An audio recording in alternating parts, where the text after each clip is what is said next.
Welcome to a story for old and young folk.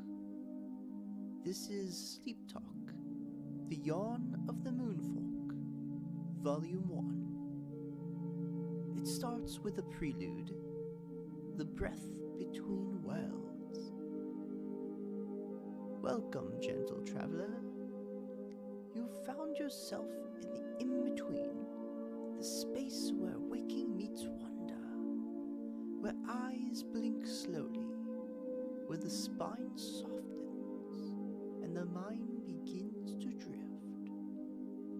This is Volume 1 of your journey, a long, slow exhale into the art and mystery of yawning. This is not a tale of action, nor a drama of conflict. This is a dream, told over hours, to lull you, to soothe you, to invite your breath to match the rhythm of the world that awaits behind your eyelids. Close your eyes if you haven't already. Release the weight of your limbs. Let your jaw drop ever so slightly. Perhaps you'll feel the soft pull of a yawn begin to stir already.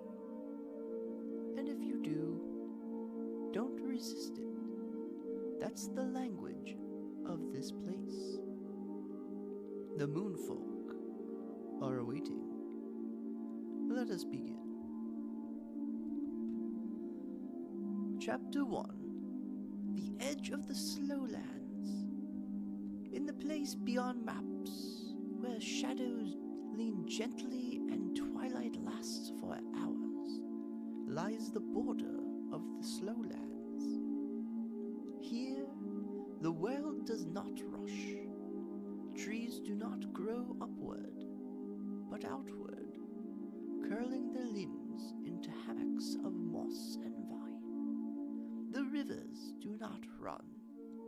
They meander, lazily, like liquid dreams. At the very edge of this realm is a quiet arc, carved from moonstone, that hums at dusk.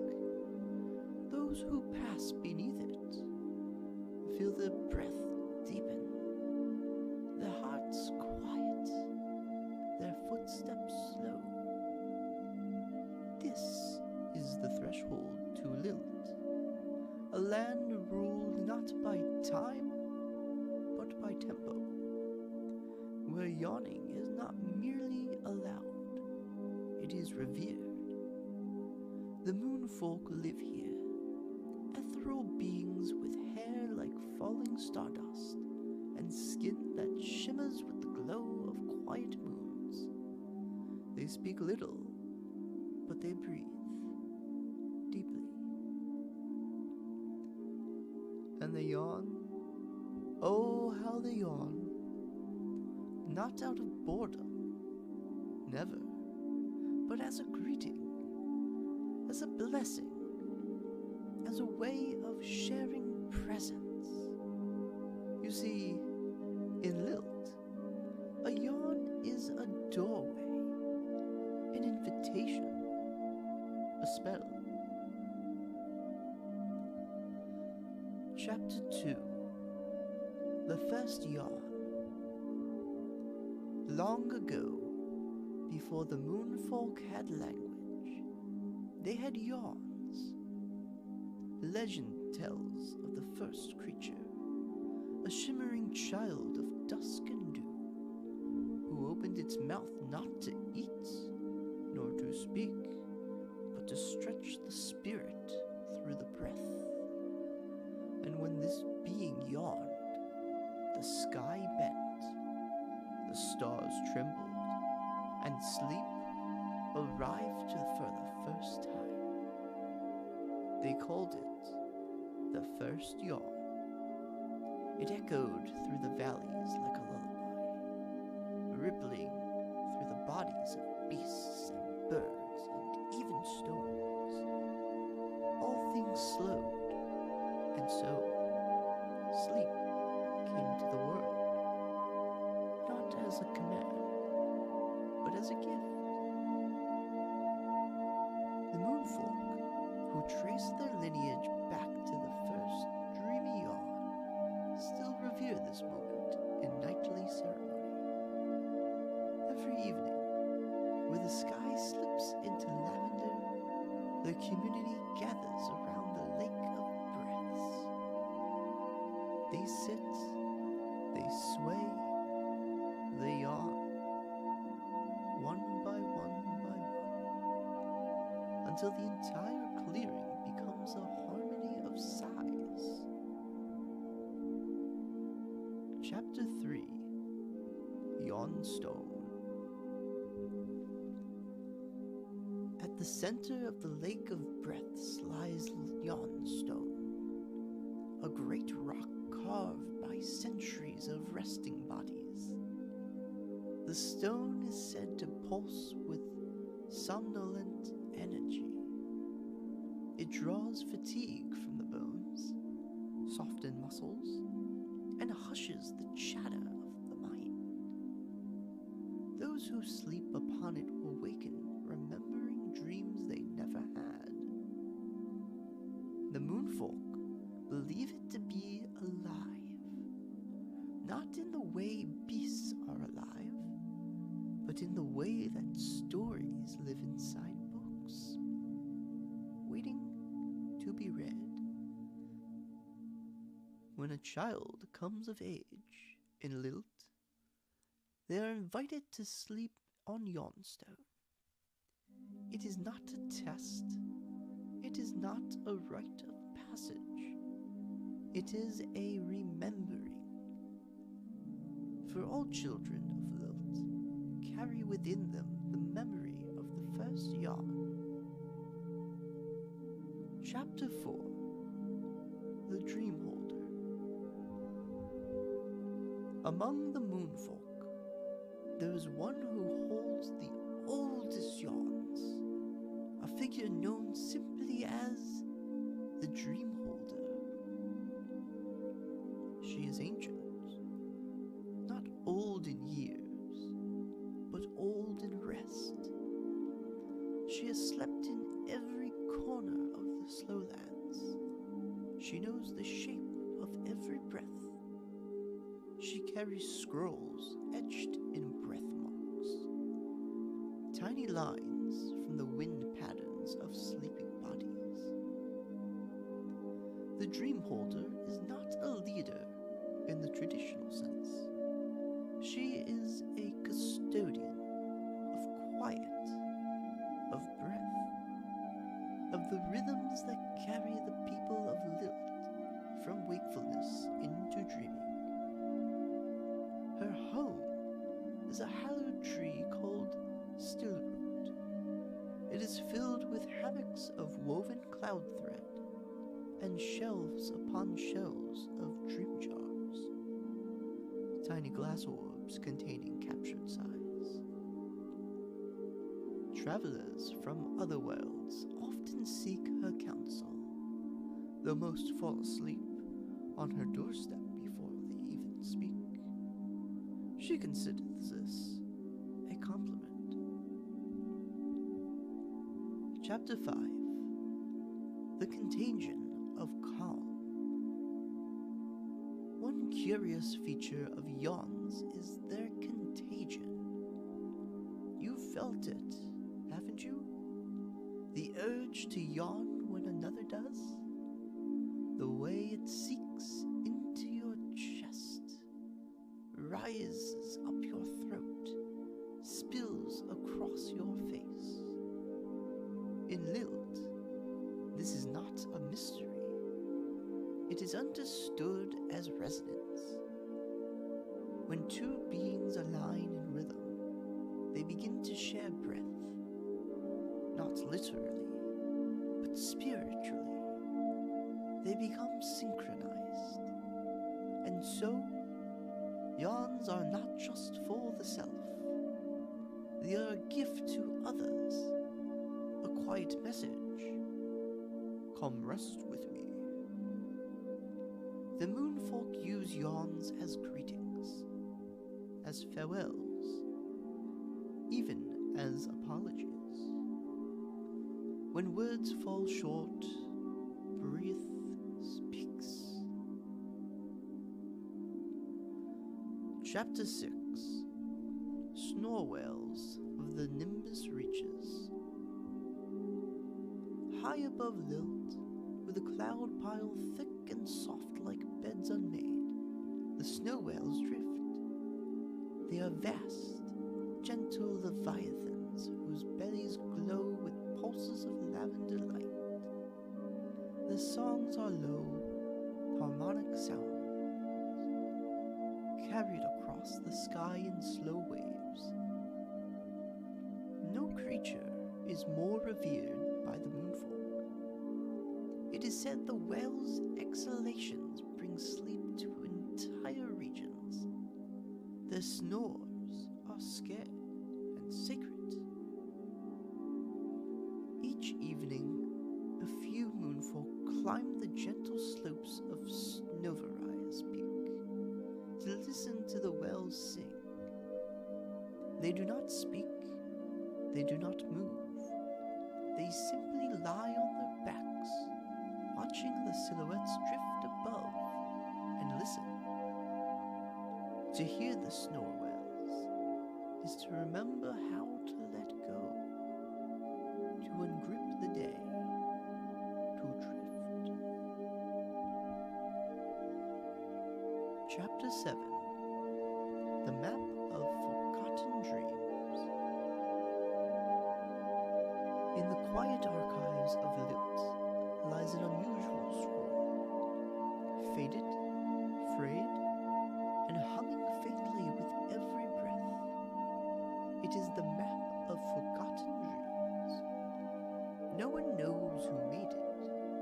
No one remembers when it was first appeared.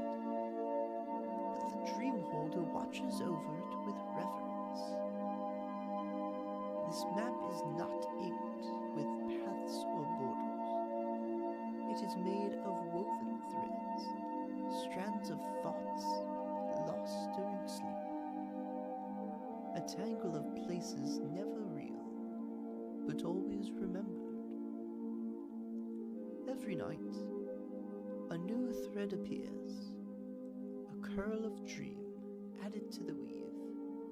It glows only when no one looks directly at it. Many Moonfolk come here not to read it, but to nap beside it. And as they do, the map hums. Chapter 8. The Yawn Waves. Beneath the surface of the dreaming world, beneath even the roots of Stillroot and the pulse of Yawnstone, lie the Yawn Waves. They are not water, not light, not sound. They are something subtler, an undercurrent of lull. The Moonfolk believe that every breath ever exhaled and rest never truly vanishes. It sinks slow and spiral-like into the weave of the world, where it becomes part of the Yawn Waves. Some say these waves roll through lilt in cycles, unseen but felt.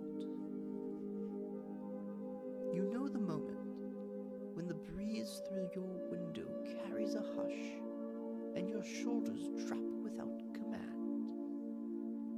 That's a yawn wave brushing against your soul.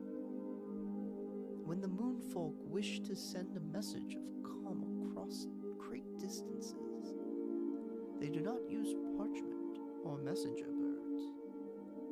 They gather in circles, yawn in unison, and send the breath downward.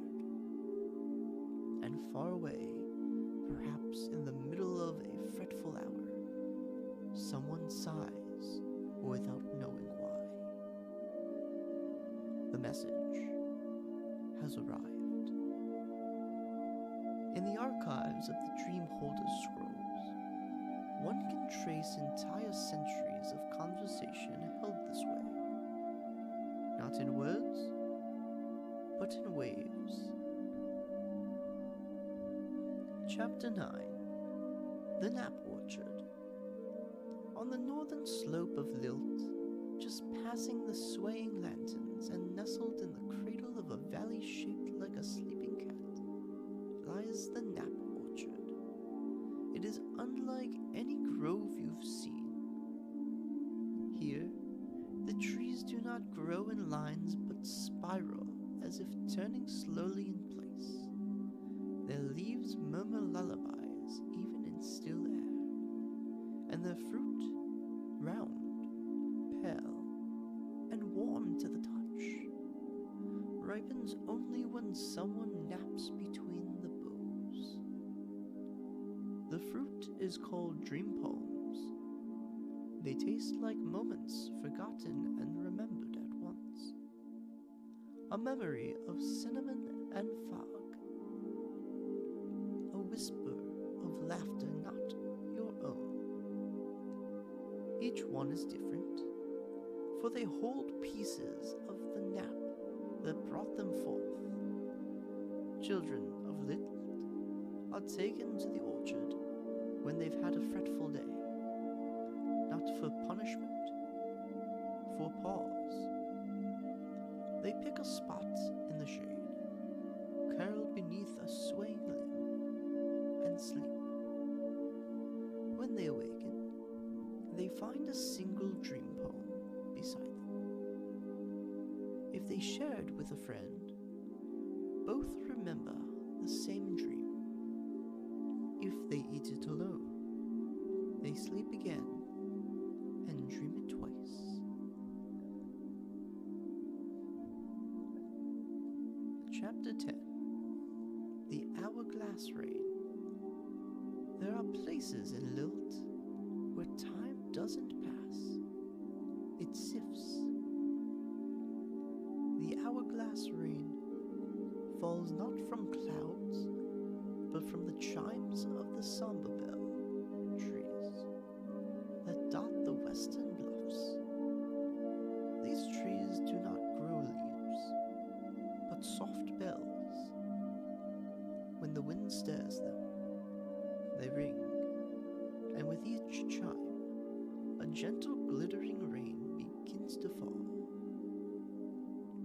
It is made of slow seconds. Each drop carries a pause.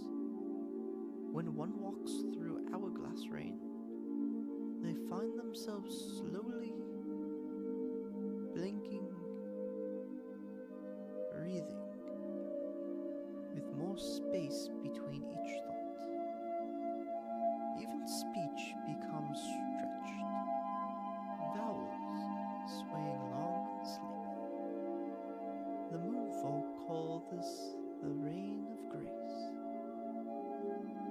Artists paint beneath it, not to finish, but to feel. Elders go there not to think, but to remember. And lovers, well,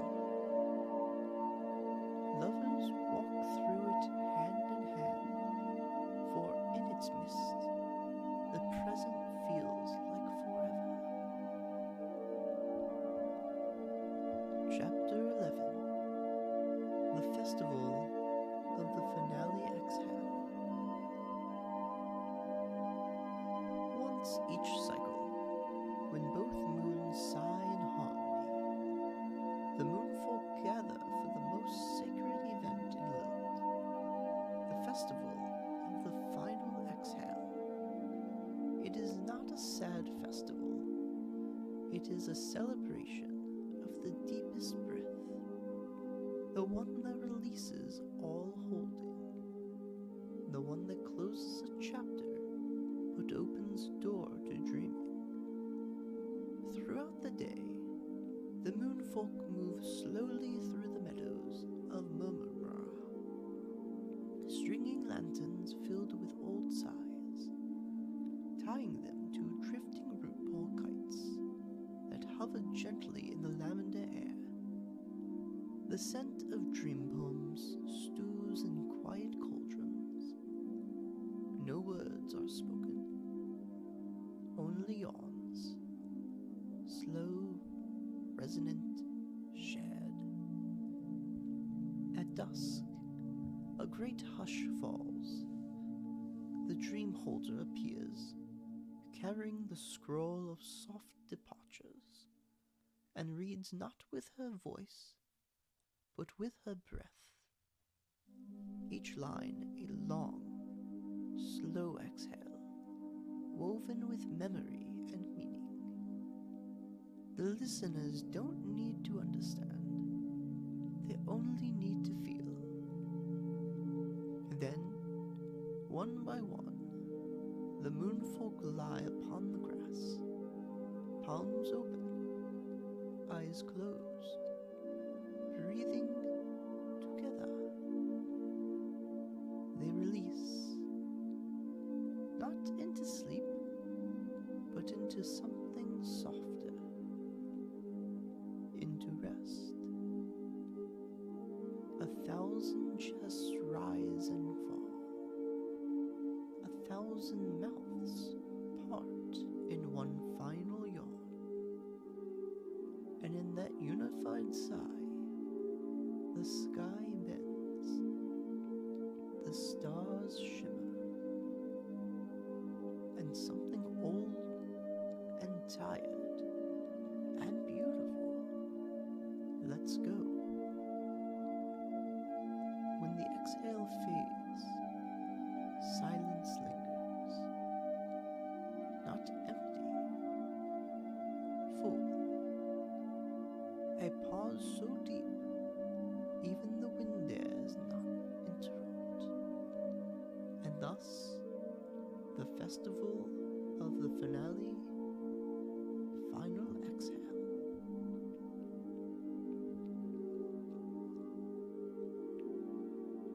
To those who drift, dear sleeper, if you found your way here, at the edge of the page, at the edge of waking, then you have traveled well.